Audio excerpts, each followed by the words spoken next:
ముఖ్యమంత్రి కేసీఆర్ వివోఏల సమస్యలను పరిష్కరించాలని సిఐటియు నాయకులు వీరారెడ్డి డిమాండ్ చేశారు.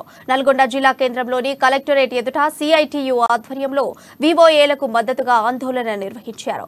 కొద్ది రోజులుగా తమ సమస్యల పరిష్కారం కోసం విఏఓలు ఆందోళన నిర్వహిస్తున్నారని, ప్రభుత్వం వెంటనే వాళ్ళ డిమాండ్లను పరిష్కరించాలని వీరారెడ్డి కోరారు.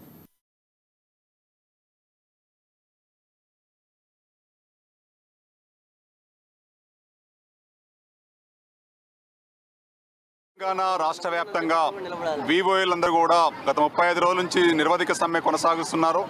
వివోఏల సమస్యల్ని పరిష్కారం చేయాలని రాష్ట్ర ప్రభుత్వంకు పలుమార్లు విజ్ఞప్తి చేసినా పట్టించుకునే పరిస్థితి లేదు. ఈరోజు దశల వారీగా ఆందోళనలు జరుగుతున్నాయి. టెంట్ల కింద కూర్చొని ఎండల టెండల్లో ఈరోజు నిరాహార దీక్షలు, ఆందోళనలు, స్ట్రైక్లో ఉండి ఈ ప్రభుత్వానికి మొరబెట్టుకున్నా పట్టించుకున్నటువంటి పరిస్థితి లేదు.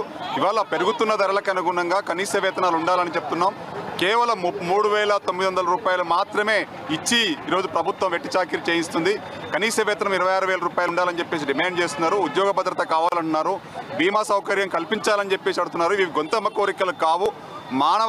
ఈరోజు మానవ తప్పిదాలు కొన్ని చాలా జరుగుతున్నాయి రాష్ట్రంలో. కానీ రాష్ట్రంలో వీళ్ళను వెట్టి చాకిరీ చేయించుకుంటున్నటువంటి ప్రయత్నం జరుగుతుంది.